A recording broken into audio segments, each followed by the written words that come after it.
Big Brother no longer works alone. Thousands of little brothers monitor and aggregate your every move, building a complete digital profile of you to be bought, sold, or stolen in an instant. Toys study your children, reporting their play habits back to marketers. Appliances, consoles, and home security systems give corporations a window into your private life. Control of your vehicle and mobile device can now be breached remotely by anyone at any time. You may think that you are immune or underestimate the risk, but your digital shadow is already compromised. Insurance companies use algorithms to monitor your life habits and limit or deny coverage. Health providers determine if your cancer is worth treating. Search results and news feeds are skewed to bias mood and influence your vote, engineering social uprisings on a massive scale. You are now less valuable than the data you produce. This is the new reality. Going dark is no longer an option. As you probably noticed, automatic license plate readers like those made by FFlock have been appearing in more and more neighborhoods all over the country. Their growing use has sparked debate. People worry about its ability to track people, and others have raised concerns about how it could be used by ICE. And how hard would it be to build something like that using publicly available camera feeds and open source software? So let's look at how FFlock does it to get a guide. So I did some digging, but only 2 articles were really of use. One went through contractors in the Philippines who are labeling faces and tracking vehicles through 80,000 FFlock cameras, giving me a view on what it looks like on their end and how classifications are handled by them, and the rest of the stuff on there we don't really need. The second was the best. It was a total dissection of the Falcon Flex camera, which is the one I see most around me. And it's definitely worth a read. It goes through tons of information on how these things work. But we're skipping over to the AI section because that's what we're going to be working on. So we can see it uses YOLO and OpenCV. So that's obviously going to be what we're using. I looked for their model, which is YOLO Pico Float 16, but I couldn't find it. So it's probably proprietary, built off YOLO Pico V3, which is a lightweight module designed for recognizing small objects in remote sensing. Probably to work well on their lightweight cameras and optimized by all those Philippine workers. So my solution was to use the fastest and newest YOLO 26 and use my hardware, which is a 2080 Ti, to my advantage. And for OpenCV, we're just using OpenCV. And all the service architecture will just be handled by me. Before anything fancy, I got a basic model running on my laptop connected to a webcam just to see what YOLO looks like and how to interact with it using really, really basic code, just to see what it sees. 2, find a public live feed to use. Then I got YOLO and I plugged it into that camera feed and made a basic web UI to print out all of the classifications. So now we have all of this information, right? We have the license plates, we have the vehicle colors, we have the amount of people in the thing. We can do stuff like recognize the make and models of cars, and we can log all of that information in the same. But all that data, it just isn't enough on its own. So we need something that can take all this information along with the image and describe what's happening, describe certain people, describe what they're doing, all of this cool stuff. To do that, we're going to run a Vision AI model. You know, when you send a picture to ChatGPT or use Google Lens, it can figure out what's happening in that scene. We're going to be doing that. Instead of just like a red SUV, 2 people are by it in our information, we can have this AI scan through and see, oh, the 2 people by the red SUV are loading a car full of boxes. And this is really important because we need a brain that can look at it without us there and understand what is happening. Like all of this data, yes, it's good, but it's just not enough. And describe everything in it. And then if we're searching for a certain moment, like a black car with 2 people wearing white hats showed up, we'd be able to search for white hat or something, and we could find that exact scenario mapped out by our local AI. I say local because we're not going to be sending this to cloud or whatever. This is all going to be running on our computer. So that's our data and we're in control of it and they can't take it away. And here's the really cool part. It's scanning the car, it's scanning the entire picture, and it's scanning people or groups depending on how they're classified.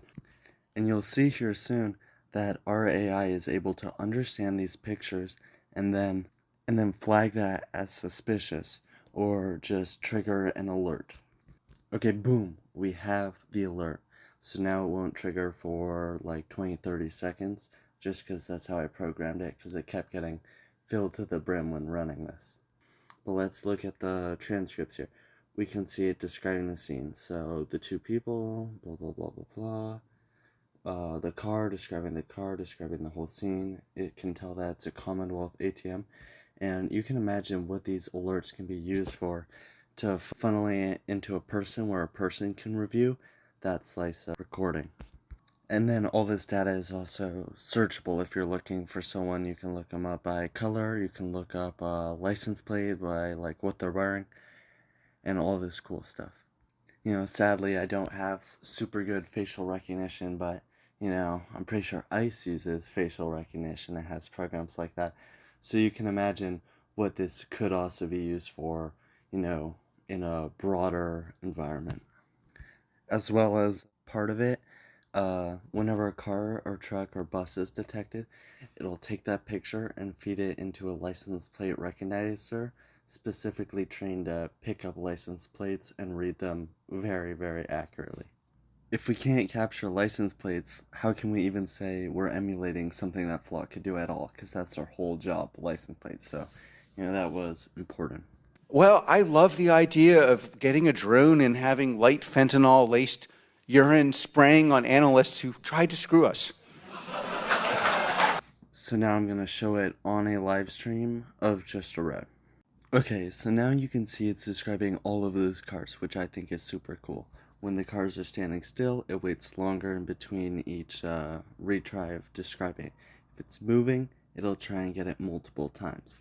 You can see this is backed up because some of mine are a couple minutes behind compared to the scene and people reads, which stay close to real time and are running on a smarter model, because I felt that was more important to get smart versus just describing like the color and make model of a car, which has its own separate AI.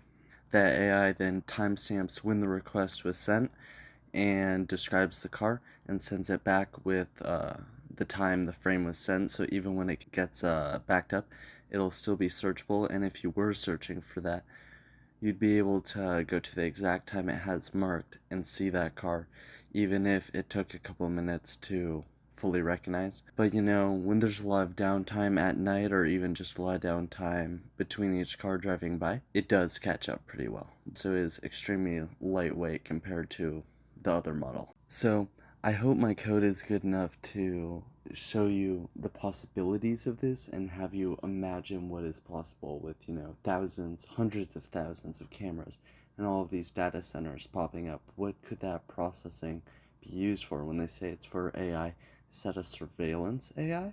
Imagine all of this data cross-referenced and searchable, all combined into one huge database. And this is what they already have for license plates and cars, basically. They already have a huge database you can search. Imagine if you put a facial recognition program like one China has, or, you know, we make our own.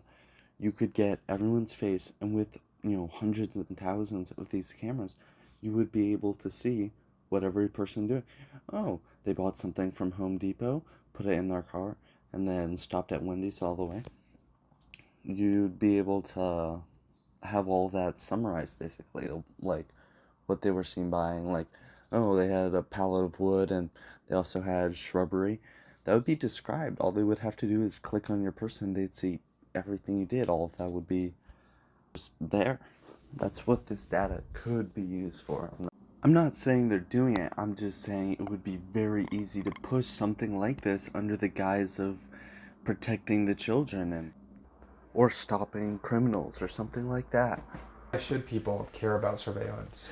Because even if you're not doing anything wrong, you're being watched and recorded, and the storage capability of these systems increases every year consistently by orders of magnitude, to where it's getting to the point you don't have to have done anything wrong.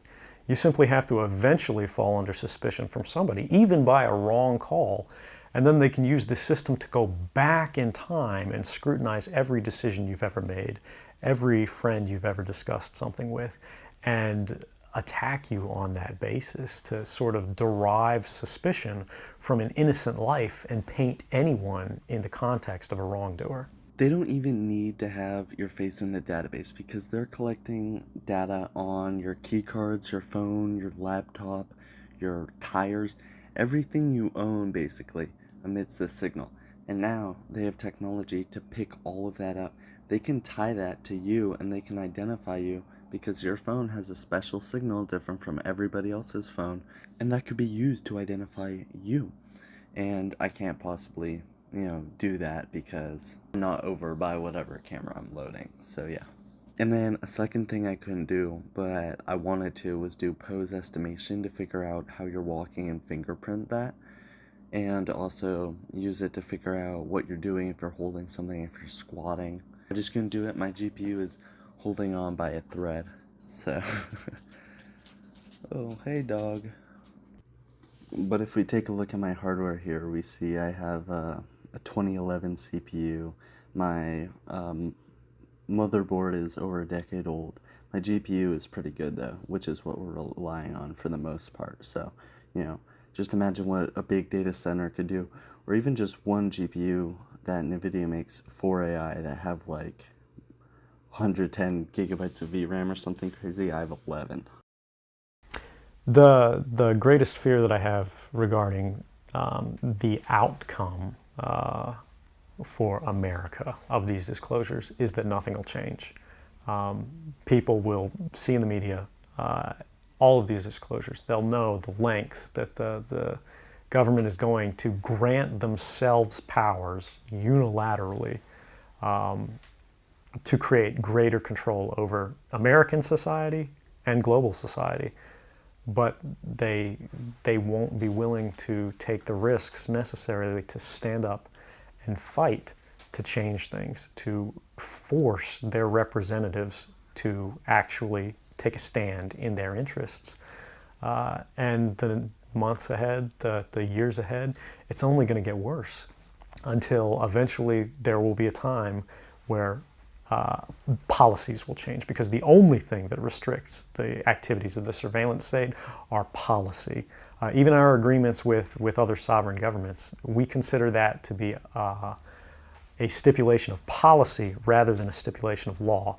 And because of that, a new leader will be elected. They'll flip the switch, say that